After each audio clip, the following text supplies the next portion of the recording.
আসসালামু আলাইকুম, সকলকে স্বাগত জানাচ্ছি। আমি আহসান উদ্দিন নোমান। আজকে একটা গুরুত্বপূর্ণ ভিডিও নিয়ে আপনাদের সামনে হাজির হয়েছে। তাই যারা এখন পর্যন্ত আমাদের চ্যানেলটিতে সাবস্ক্রাইব করেন, অবশ্যই সাবস্ক্রাইব করে পাশে থাকবেন। পাশে থাকা বেল আইকনটিতে ক্লিক করবেন যাতে করে নতুন কোনো ভিডিও দেওয়ার সাথে সাথে আপনারা পেয়ে উপকৃত হতে পারেন।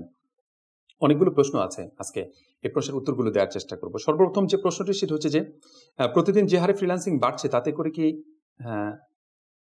বায়াররাও কি বাড়ছে? খুবই গুরুত্বপূর্ণ একটি প্রশ্ন। ফ্রিল্যান্সার বাড়ছে, নিঃসন্দেহে ফ্রিল্যান্সার বাড়ছে, পাশাপাশি বায়ারও কিন্তু বাড়ছে। বাট ফ্রিল্যান্সার যারা বাড়ছে তাদের ভিতরে সবাই যে কোয়ালিটি দিতে পারছে বিষয়টা কিন্তু এমনটি নয়। আপনি যদি কোয়ালিটি সম্পন্ন কাজ দিতে পারেন, কোয়ালিটি সম্পন্ন একজন ফ্রিল্যান্সার হতে পারেন, তাহলে আপনার কোনো টেনশন নাই, নির্দ্বিধায় আপনি কাজ করতে পারবেন। আর বায়ার অবশ্যই বাড়ছে, কারণ একটা মার্কেট প্লেস প্রচুর পরিমাণ মার্কেটিং করে, ঠিক আছে, প্রচুর পরিমাণ মার্কেটিং করে ক্লায়েন্ট ধরার জন্য। সো ওই জায়গা থেকে আমরা বলতেই পারি যে ক্লায়েন্ট অবশ্যই বাড়ছে, ফ্রিল্যান্সার তো বাড়ছেই, কিন্তু ক্লায়েন্টও বাড়ছে। দ্বিতীয় নাম্বার যে প্রশ্নটি করেছে সেটা হচ্ছে যে মার্কেট প্লেসে আসলে কাজ কমে যাচ্ছে কিনা। অনেক বায়ার আছে যে মার্কেট প্লেস থেকে আসলে মুখ ফিরায় নেয়, এটা বিভিন্ন কারণে হতে পারে, ঠিক আছে। এর মানে এটা নয় যে মার্কেট প্লেসে কাজ কমে যাচ্ছে, মার্কেট প্লেসে কাজ আছে, পাশাপাশি আউট অফ মার্কেট প্লেসে অনেক বেশি কাজ আছে।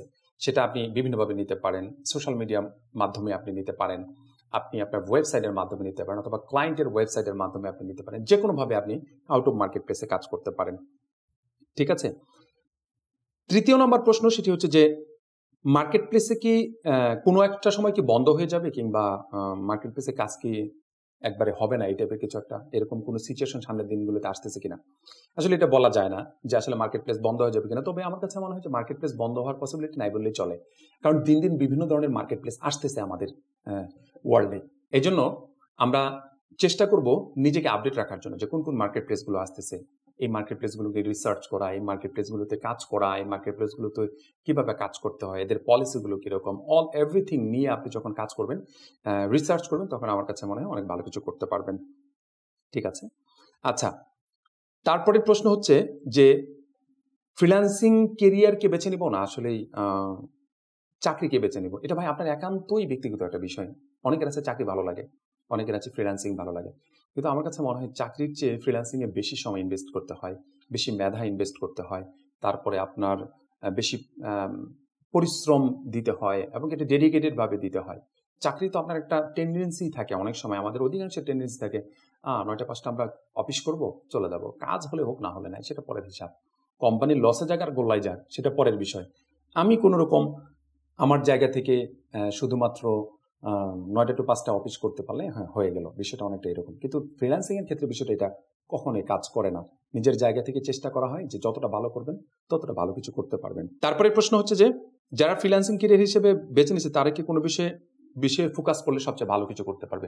আপনি কোন ক্যাটাগরিতে কাজ করছেন, ওই ক্যাটাগরির প্রতিনিয়ত আপডেট আসতেছে, সেই আপডেটগুলো নিয়ে আপনাকে প্রচুর পরিমাণে রিসার্চ করতে হবে, আপডেটগুলো ভালোভাবে জেনে নিতে হবে যে কোন কোন বিষয়গুলো আপডেট আসতেছে। আপনি যদি ডিজাইন নিয়ে কাজ করেন, ডিজাইন প্ল্যাটফর্মে কোন কোন নতুন সফটওয়্যার আসতেছে, সফটওয়্যারগুলো আপডেট কি আসতেছে। আপনি যদি ডিজাইন ডেভেলপমেন্ট নিয়ে যদি কাজ করেন, ডেভেলপমেন্টের কি কি আপডেট আসতেছে, কোন কোন ল্যাঙ্গুয়েজগুলো নিয়ে খুব ভালো কিছু করতেছে, আপনি সেই বিষয়গুলো নিয়ে আপনি করতে পারেন। আরেকটি প্রশ্ন করেছেন সর্বশেষ এবং সবচেয়ে গুরুত্বপূর্ণ এবং সবচেয়ে ভাইরাল টপিক বর্তমানে, সেটা হচ্ছে যে এআই কি আসলে আমাদের ফ্রিল্যান্সিং ক্যারিয়ারকে খেয়ে দিবে কিনা। আসলে এআই ফ্রিল্যান্সিং ক্যারিয়ারকে খেয়ে দিবে না, ফ্রিল্যান্সিং ক্যারিয়ার অপরচুনিটিকে আরো ভালো একটা জায়গায় নিয়ে যাওয়ার জন্য আমার কাছে মনে হয় এআই একটা ভালো গুরুত্বপূর্ণ জায়গা দখল করে আছে। এআই যেগুলো আসতেছে সেই এআই গুলো আপনি ভালোভাবে শিখে নিতে পারেন, ঠিক আছে। শিখে নিলে আপনি ভালো কিছু করতে পারবেন। যে এআই গুলো আসতেছে সেগুলো ফ্রি আসতেছে, কিছু প্রাথমিক অবস্থায় পরে আবার প্রিমিয়াম করে দিচ্ছে, যেমন চ্যাট জিপিটি, ঠিক আছে। চ্যাট জিপিটির ফ্রিও আছে, প্রিমিয়াম আছে। ফ্রি এক ধরনের সার্ভিস পাচ্ছেন, প্রিমিয়ামে আপনি আরেক ধরনের সার্ভিস পাচ্ছেন। তাই চেষ্টা করবেন যে প্রথমে ফ্রিগুলোতে অভ্যস্ত হওয়ার পরে প্রিমিয়ামগুলো নেওয়ার জন্য। যখন প্রিমিয়ামগুলো নেবেন তখন দেখবেন যে অস্থির লেভেলের একটা সার্ভিস আপনি পাচ্ছেন। অতএব এআই যে বিষয়টা আছে, আর্টিফিশিয়াল ইন্টেলিজেন্স যেটা আসছে, এই এআই কে আপনি কাজে লাগিয়ে নিতে পারবেন, ঠিক আছে। এটা ভয় পাওয়ার কিছু নাই, ঠিক আছে, কোনো অবস্থাতে ভয় পাওয়ার কিছু না। আমরা অনেকে আছে যে আমাদের চাকরি চলে যাবে, এআই দিয়ে এখন ইমেজ জেনারেট করা যাচ্ছে, এআই দিয়ে অনেক কিছু করা যাচ্ছে, এআই দিয়ে এটা করা যাচ্ছে, রাইটিং করা যাচ্ছে, অমুক করা যাচ্ছে, তমুক করা যাচ্ছে। ভাই সবগুলোই কাজে লাগবে আপনি যদি কাজে লাগাইতে পারেন। আর যদি মনে করেন যে ভয় করে নদীর এপার থেকে যদি নৌকা ডুবায় দেন, তাহলে কিন্তু আর নদী পার হইতে হবে না, ঠিক আছে। নদী পার হওয়ার জন্য আপনাকে চেষ্টা চালিয়ে যেতে হবে। চেষ্টা যদি চালিয়ে যান, শেষ পর্যন্ত লেগে থাকেন, সফলতা আপনার জন্য অবধারিত, এই কথাটা মনে রাখবেন। এই প্রশ্নগুলোর উত্তর আশা করি ইনশাল্লাহ পেয়ে গিয়েছেন। আমি খুব শর্টলি এই কোয়েশ্চেনের অ্যান্সারগুলো করলাম। পরবর্তী কোনো একটা ভিডিওর মাধ্যমে আপনাদের আরো অনেকগুলো প্রশ্ন আছে, এই প্রশ্নের উত্তরগুলো দিয়ে দেবো ইনশাআল্লাহ। সবাই ভালো থাকবেন, সুস্থ থাকবেন। আসসালামু আলাইকুম ওয়া রাহমাতুল্লাহি ওয়া বারাকাতুহু।